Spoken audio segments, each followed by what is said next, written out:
2028 में होंगे पंचायत चुनाव। मंत्री ने किया ये बड़ा खुलासा। आखिर क्यों नहीं हो पाए 13 तक पंचायत चुनाव। नमस्कार, मैं हूं खुशी और आप देख रहे हैं भारत रफ्तार। राजस्थान की राजनीति में इस वक्त सबसे बड़ा सवाल यही है कि आखिर कब होंगे पंचायत और निकाय चुनाव। कांग्रेस कह रही है कि सरकार डर रही है, तो सरकार कह रही है कि 100 चूहे खाकर बिल्ली हज को चली। जी हां, यूडीएच मंत्री झावर सिंह खर्रा ने कांग्रेस के आरोपों पर ऐसा पलटवार किया है कि सूबे की सियासत गर्मा गई है। लेकिन इन सब के बीच एक बड़ी खबर यह भी है कि क्या अब ये चुनाव सीधे 2028 में विधानसभा चुनावों के साथ होंगे। क्या वन स्टेट वन इलेक्शन का फॉर्मूला राजस्थान में लागू होने जा रहा है। आज हम इसी पर चर्चा करने वाले हैं। चुनावों में देरी को लेकर विपक्ष लगातार हमलावर है, लेकिन मंत्री झावर सिंह खर्रा ने कांग्रेस को उनके ही इतिहास की याद दिला दी। खर्रा ने कहा कि कांग्रेस को दूसरों पर उंगली उठाने से पहले अपने गिरबान में झांक लेना चाहिए। एक दौर वो भी था जब 13-13 सालों तक पंचायत चुनाव ही नहीं होते थे। लेकिन सबसे बड़ा सवाल, आखिर चुनाव अटक कहां रहे। मंत्री खर्रा के मुताबिक इसके पीछे 3 मुख्य तकनीकी पेच है। पहला, राज्य पिछड़ा वर्ग आयोग ने अभी तक अपनी अंतिम रिपोर्ट नहीं सौंपी है। बिना ओबीसी आंकड़ों के वार्डों का आरक्षण तय करना मुमकिन नहीं है।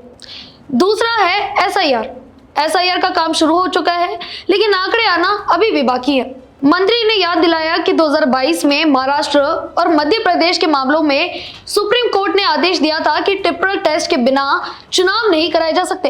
खर्रा का आरोप है कि कांग्रेस ने 2 साल तक इस पर कुछ नहीं किया और अब उनकी सरकार इसे व्यवस्थित कह रही है। अब बात करते हैं उस संभावना की जो हर किसी के कान खड़े करी है। क्या चुनाव 2028 तक टल सकते हैं। हम ऐसा क्यों कह रहे हैं वो भी जान लीजिए। सरकार ने हाईकोर्ट से 6 महीनों की मोहलत मांगी है।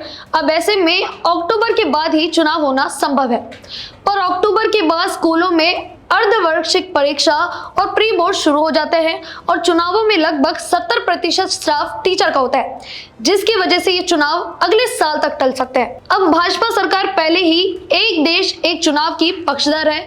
अगर 2026 और 27 के मध्य तक भी स्थितियां स्पष्ट नहीं हुई तो पार्टी रणनीतिक रूप से पंचायत और विधानसभा चुनाव 2028 में एक साथ कराने का बड़ा फैसला ले सकती है। फिलहाल गेंद अब ओबीसी आयोग और चुनाव आयोग के पाले में है, लेकिन जिस तरह से सटीक मतदाता सूची और बोर्ड परीक्षा का हवाला दिया जा रहा है, उससे साफ है कि राजस्थान के गांवों और शहरों की सरकार चुनने के लिए जनता को लंबा इंतजार करना पड़ सकता है। क्या वन स्टेट वन इलेक्शन की ओर राजस्थान का ये पहला कदम है या ये महज प्रशासनिक मजबूरियां है। अपनी राय हमें कमेंट बॉक्स में जरूर बताएं और बने रहें भारत रफ्तार के साथ।